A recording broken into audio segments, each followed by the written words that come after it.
بسم اللہ الرحمن الرحیم۔ السلام علیکم ورحمۃ اللہ وبرکاتہ۔ خلیفہ ہارون رشید کا دور تھا، مدارس سرکاری اسکول اجاڑ ہونے لگے۔ خلیفہ نے قاضی القضات سے کہا، کیا سبب ہے کہ مدارس و معلم کی طرف عوام کا رجحان بھی کم سے کم تر ہوتا جا رہا ہے؟ قاضی صاحب نے جواب دیا، اگلے سال جواب دوں گا۔ خلیفہ تڑپ کر بولے، سوال ابھی اور جواب سال بعد؟ سمجھ نہیں آئی بات؟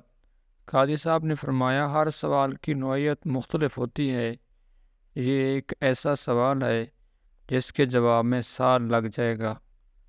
وقت گزرنے لگا، اگلی عید آ گئی۔ عید کی امامت کے فرائض قاضی صاحب ادا کیا کرتے تھے۔ عوام و خواص سب عید کے دن عیدگاہ پہنچ گئے، مگر قاضی صاحب تشریف نہیں لائے۔ قاضی صاحب کو لینے کے لیے سرکاری نمائندے پہنچے، مگر قاضی صاحب نے انکار کر دیا کہ وہ عید کی نماز نہیں پڑھائیں گے۔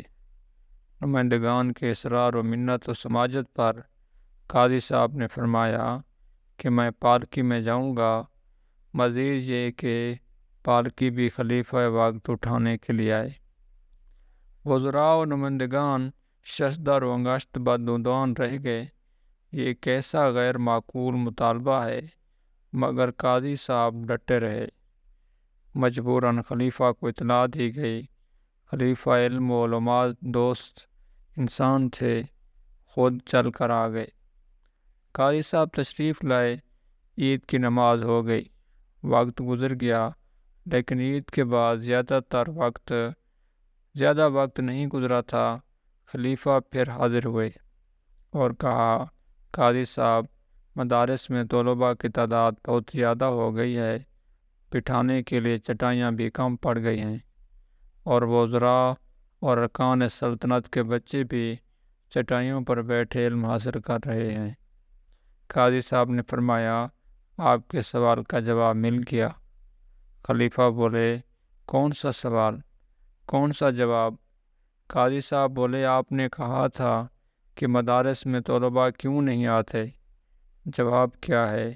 خلیفہ نے کہا، قاضی صاحب نے کہا، آپ حاکم وقت ہیں، آپ نے ایک بار صاحب علم امام کو عزت دی ہے، تو مدارس میں تعلیم حاصل کرنے والے اتنے آ گئے کہ بیٹھنے کی جگہ نہیں مل رہی۔ اگر اسی طرح ارباب علم و فضل کی توقیر کرو گے تو تبھی لوگ علم کی طرف آئیں گے۔ اس واقعہ کے برعکس میرے ملک کے خداداد پاکستان میں ہیرو یا تو کلنڈرے ہیں یا فلمی اداکار جنہیں اچھے وقتوں میں کنجر کہا جاتا تھا۔ یہاں ڈاکٹر قدیر خان جیسے اصلی ہیرو تو جب عزت دینے کا وقت آیا تو پس سے زندان ڈال دیا گیا اور ان کی آخری زندگی فٹ پاتھوں کی نظر ہو گئی۔ یہاں مدارس کی علماء و ائمہ اور وارثان علم نبوت کو سپیکروں کے جھوٹے مقدمات میں چوروں کے ساتھ ہتھ کڑیاں لگائی جاتی ہیں۔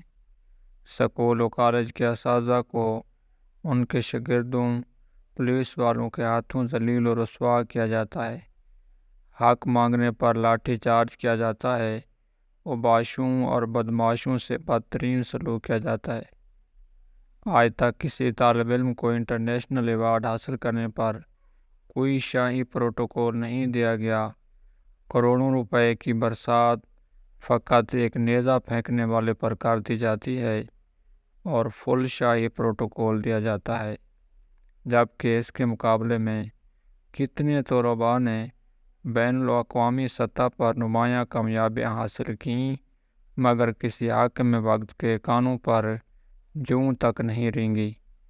جب ملک کو ملت کی خدمت پر رسوائی ملے، علم کے وارثوں کی بے توقیری ہوگی، جب اچھے ناچنے والوں کو ہیرو اور ہیروئن قرار دے کر قومی سطح کے اعزازات و ایوارڈ سے نوازا جائے گا، جب ملک کو ایٹمی پاور بنانے والے بے نام کر دیے جائیں گے، تو میرے ملک میں گوئے میراثی بھانڈ کنجر اور کلنڈرے تو پیدا ہو سکتے ہیں، مگر کوئی غزالی، کوئی رازی، کوئی ابو علی سینا، کوئی ڈاکٹر قدیر خان، کوئی طارق، کوئی خالد، کوئی ٹیپو سلطان، کوئی میجر عزیز بھٹی، کوئی ایم عالم پیدا نہیں ہوگا۔ اگر کسی کی سمجھ میں آ جائے تو پلٹ آئیں اپنے ماضی کی طرف، اپنے روشن مستقبل کی طرف۔ ہمارا مستقبل تعلیم میں ہے، تقدس میں ہے، حیا اور عفت و پاک دامنی اور غیرت و حمیت میں ہے۔ اپنے اصلی ہیروز کو پہچانیں، ان کی قدر کریں، ورنہ